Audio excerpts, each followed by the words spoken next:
जब लॉ की पढ़ाई कर रहे थे, वापस से अपने देश लौट रहे थे, अपनी ट्रेन की बुगी में बैठे हुए थे। ट्रेन की बुगी में एक अंग्रेज आया, धक्का मारा, तालात मारी और देश वो क्या उनको उनकी ट्रेन बुगी से बाहर निकाल दिया। गांधी जी ने बोला, तुम सालों ने मेरे को मेरी ट्रेन से बाहर निकाला, मैं तुमको मेरे देश से बाहर निकाल दूंगा। फिर कोई जने आए मेरे गांधी जी के पास। गांधी जी के पास बोले, अरे गांधी जी पागल हो रहे हो यार, अंग्रेजों को बाहर निकलने के लिए तो तोपें चाहिए रहती है, बारूद चाहिए रहता है, गन चाहिए रहती है, इतनी सारी चीजें चाहिए रहती है, क्योंकि उनके पास वो इतने शक्तिशाली है। आपके पास तो कुछ भी नहीं है, कैसे बाहर निकालोगे? तो गांधी जी ने बोला, मेरे पास तोप वगैरह नहीं है, पर मेरे पास एक गुलाब का फूल है। रोज जाके ऐसे खड़े हो जाऊंगा, उनके सामने बोलूंगा, अंग्रेजों भारत छोड़ो। आज नहीं, वापस से कल जाऊंगा, बोलूंगा अंग्रेजों भारत छोड़ो। वापस से जाऊंगा, बोलूंगा अंग्रेजों भारत छोड़ो, अंग्रेजों भारत छोड़ो। लोगों का कितना दिमाग खराब हो गया। गुलाब का फूल दिखा के कभी कोई देश से बाहर निकलता है क्या? अब निकले कि नहीं निकले? निकले कि नहीं निकले?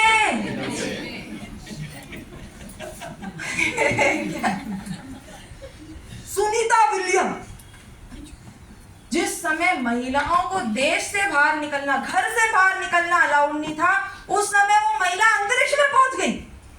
लोग बाग कितना हंसे होंगे उस लड़की के ऊपर। लड़कियों का काम होता है घर पे बैठ के काम करने का, और तुम अंतरिक्ष में जा रही है।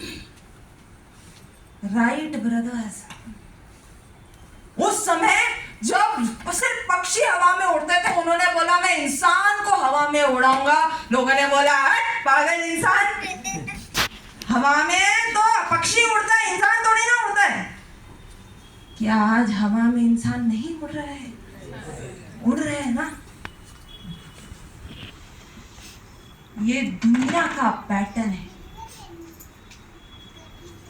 जब भी आप दुनिया से कुछ हटके काम करते हो, लोग बाग आपका मजाक उड़ाते हैं, क्योंकि दुनिया को पता ही नहीं है कि ऐसा भी कुछ होता है।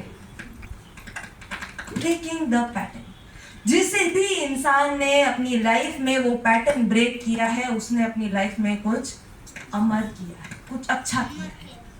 हमारे घर पे क्या पैटर्न चलता है? लड़का हुआ है, क्या बात है बेटा, पढ़ लिख के नौकरी करना।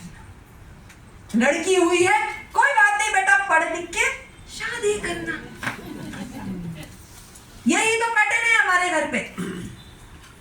और इस पैटर्न की मैं भी एक मरीज, क्योंकि मुझे पता नहीं था कि आरसीएम में भी कुछ पैटर्न ब्रेक होता है, तो मुझे लगता था कि ये पागलों का काम होता है। एक से बढ़ के एक पागल आता है स्टेज पे और स्पीच दे के जाता है। सबसे बड़े पागल मेरे पापा।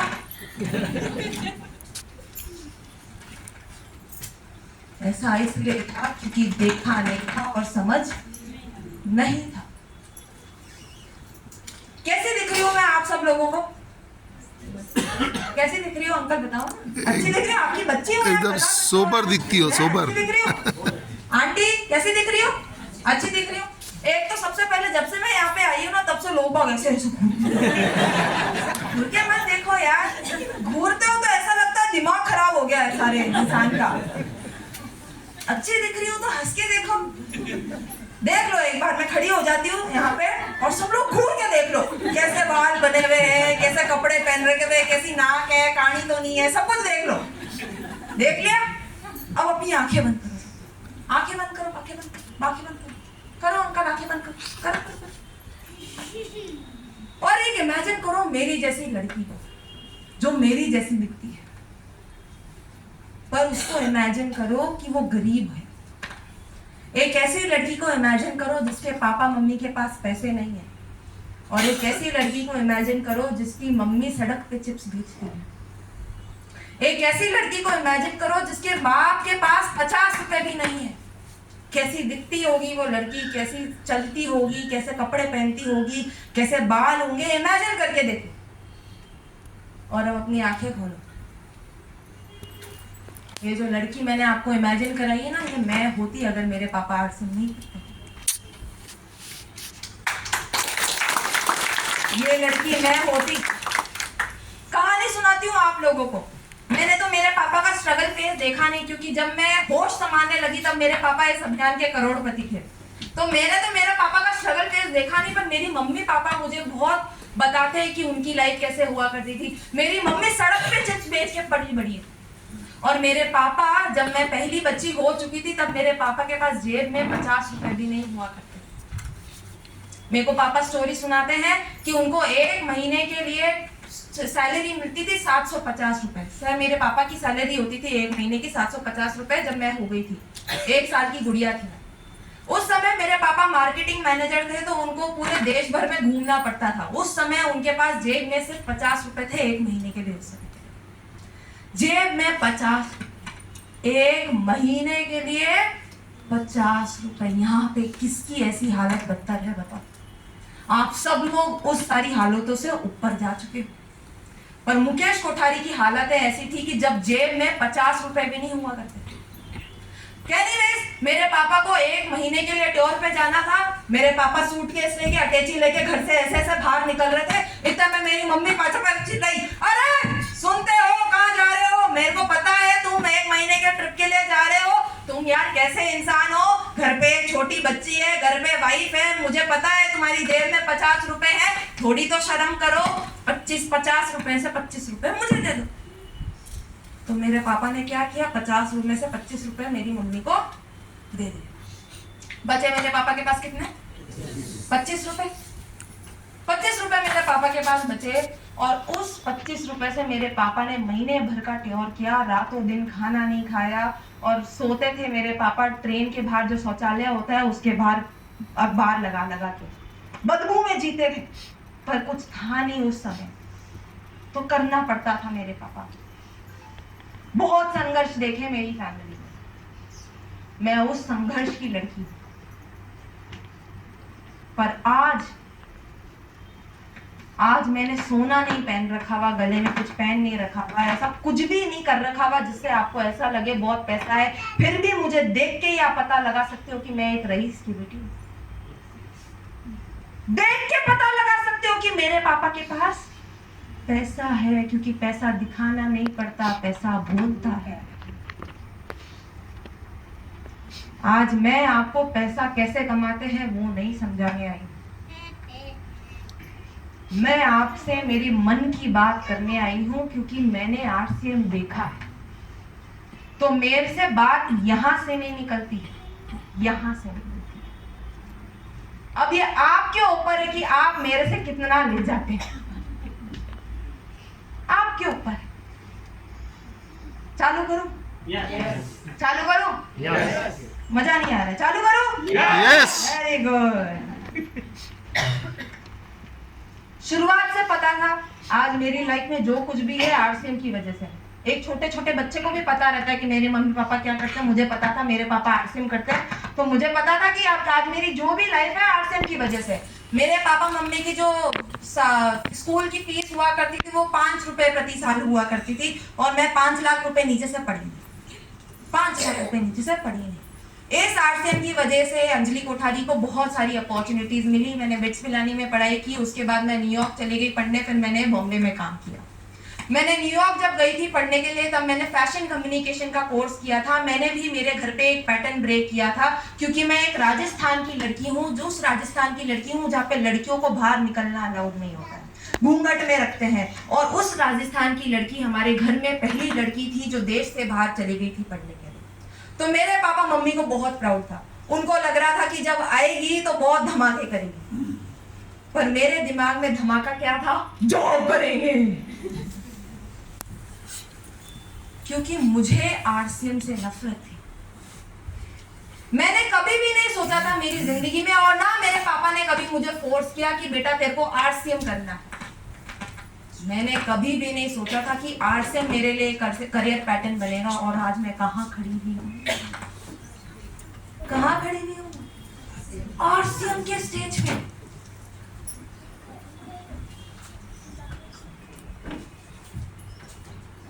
मैं जब अपनी नौकरी कर रही थी, कोविड के समय में यूएस से वापस से इंडिया आ गई थी।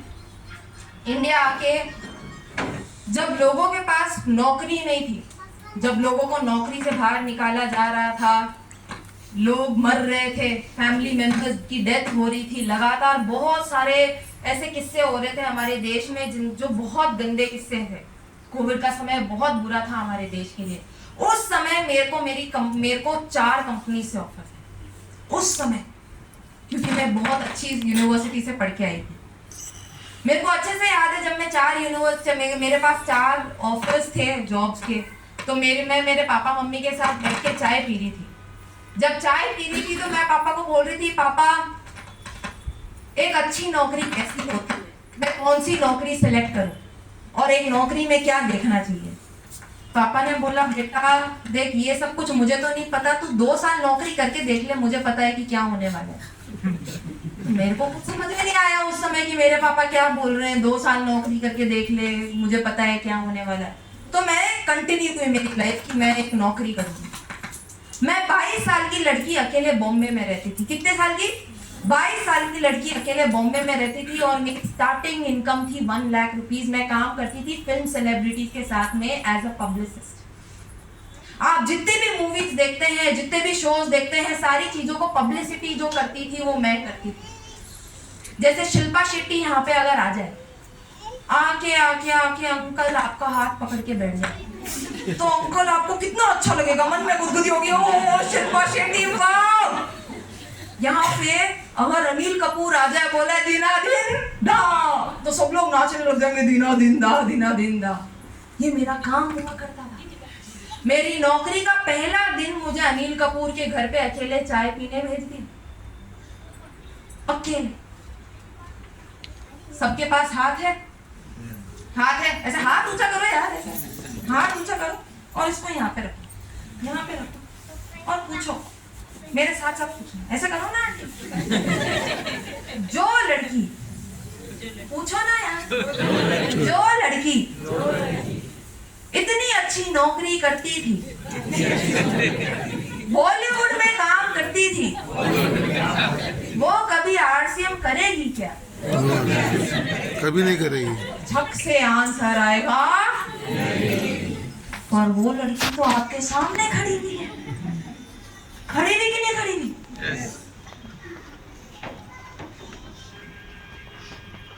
मैंने आपको बताया कि मेरी सैलरी हुआ करती थी 1 लाख रुपए। तो वापस से हाथ लाओ, हाथ लाओ, लाओ लाओ, वापस से इधर रखो, वापस से इधर रखो। जो लड़की 1 लाख रुपए कमाती है, वो कभी आरसीएम करेगी क्या? वापस से दिल और दिमाग बोलेगा नहीं, क्योंकि हमने कभी होते हुए देखा नहीं। अगर मेरे पापा ने आरसीएम क्यों किया? क्योंकि उनको किसकी जरूरत थी? पैसे की। पर जो लड़की पैसे में ही पली बड़ी है, वो पैसे के लिए कभी आरसीएम क्यों करे? मेरे पास रीजन है फिर आरसीएम करने का। अरे भाई, मेरे पापा तो करोड़पति हैं, पापा के जाने के बाद भी पैसा आता जाएगा, फिर मैं आरसीएम क्यों करूं? क्यों करेगी वो लड़की आरसीएम? वो लड़की आरसीएम तो क्यों, कुछ और रीजंस की वजह से करेगी। आज वो रीजंस मैं आपको यहाँ पे बताने के लिए आई, और जो मैं रीजंस आपके सामने रखूंगी उसके अलावा कोई 5वां 6ठा रीजन हो ही नहीं सकता, क्योंकि एक इंसान के आरसीएम में आने के ये ही रीजंस होते हैं। हम गलती क्या करते हैं, जिस तरह से हमें आरसीएम समझ में आया उस तरह से सामने वाले को आरसीएम छापते रहते। जैसे एक महिला आई मेरे पास, वो बोली, दीदी आरसीएम का आटा दाल चावल बहुत अच्छा होता है, आरसीएम का आटा दाल चावल खाना चाहिए, इसलिए आप भी आरसीएम में जुड़ जाओ। मैंने बोला, मेरे को खाना ही बनाना नहीं आता। मैं आरसीएम का आटा दाल चावल समझ के क्या कर लूंगी? मेरे को कभी आटा दाल चावल समझ में आएगा क्या? नहीं, मैं तो पढ़ी लिखी लड़की हूँ, तो मुझे समझ में आएगा न्यूट्रीचार्ज वुमन, न्यूट्रीचार्ज मैन। अगर मेरे पापा भी यही गलती करते और मुझे आरसीएम का बार बार पैसा दिखाते रहते, तो ये लड़की आरसीएम में नहीं आती। मैं एक साधारण सी नौकरी करने वाली लड़की थी। मुझे तो कुछ ऐसा बताना पड़ेगा जो मेरे जॉब में नहीं मिलता और आरसीएम में मिल जाता है। मैं जब फिल्म इंडस्ट्री में काम करती थी, 2 साल मैंने फिल्म इंडस्ट्री में काम किया है। हर दिग्गज एक्टर एक्ट्रेसेस के साथ काम किया है, हर उस शो के साथ काम किया है जिस शो का आपने नाम सुना है, हर उस फिल्म के साथ काम किया है जिस फिल्म को आपने उस समय देखी होगी। ऐसी लाइफस्टाइल हुआ करती थी मैं हर वो चीज करती थी जो मन करता है हमारा। कितनी ग्लैमरस लाइफ होती है ना, हम लोग जब देखते हैं बॉलीवुड सेलिब्रिटीज की, उनके साथ घूमना, नाचना, पार्टी करना, उनको बताना कि कब क्या बोलना है, कब क्या पहनना है, ये मेरा काम हुआ करता। इतनी ग्लैमरस लाइफ छोड़ के मैं आरसीएम में क्यों आऊं? बताती हूँ। देखो, मैं जब काम करती थी ना तो मैं बॉलीवुड में काम करती थी और बॉलीवुड में मीडिया सेक्शन में काम करती थी। मीडिया मतलब 24/7 चालू। मीडिया मतलब 24/7 चालू। मेरे को सैटरडे भी ऑफ नहीं मिलता था, संडे भी ऑफ नहीं मिलता था। साथ ही साथ मैं रोज घर से 8 बजे सुबह निकलती थी और रोज घर पे आती थी 3 बजे 4:30 बजे AM। रख के देखो अपने बच्चे को मेरी जगह, रख के देखो ना। मैं तो लड़की हूं पर अपने लड़के को मेरी तरफ रख के देखो, आप खुद ही पूछोगे कि तेरी ऐसी क्या मजबूरी आ गई कि इतना लड़ झगड़ के काम करना पड़ रहा है, इतनी देर रात तक काम करना पड़ रहा है। आप जब अपने बच्चों को बाहर पढ़ने भेजते हैं तो किस लिए भेजते हैं? ताकि अव्वल आए, बहुत अच्छा जिए, बहुत अच्छी जॉब मिले, अच्छे से रहे, और मन में एक ही टेंशन रहती है कि मेरा बच्चा सेफ, मेरा बच्चा टाइम से खा रहा हो। मेरे को उसका भी अता पता नहीं था। मैं कमा तो पैसे रही थी पर मुझे पता नहीं था कि खर्च किसके ऊपर करूं, क्योंकि खर्च करने का टाइम नहीं था।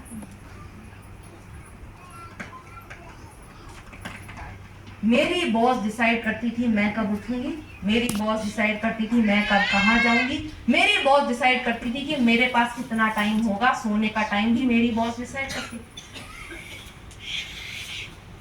पर उसी समय मैंने मेरे पापा की तरफ मुड़ के देखा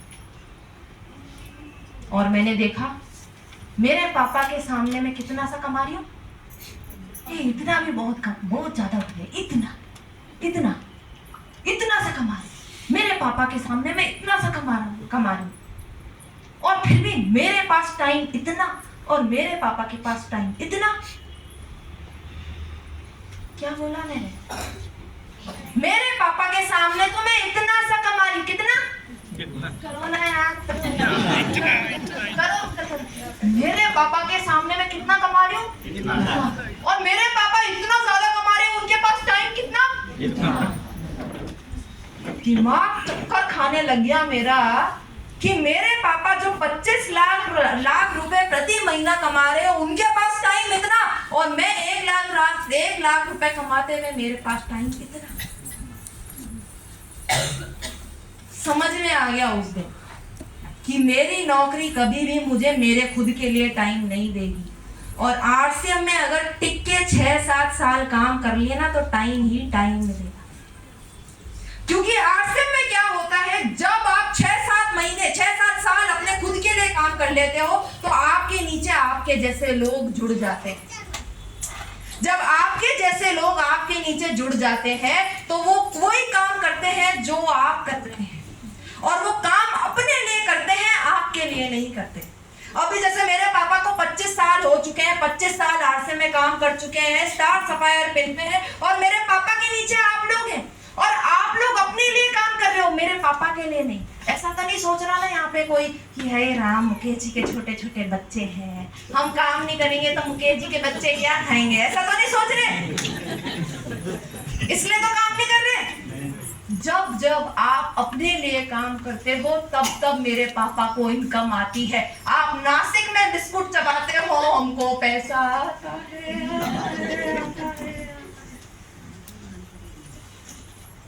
आज से 1 महीने पहले मेरे पापा और मैं 1 महीने के लिए हांगकांग अकेले चले गए और हमारी इनकम डबल हो गई।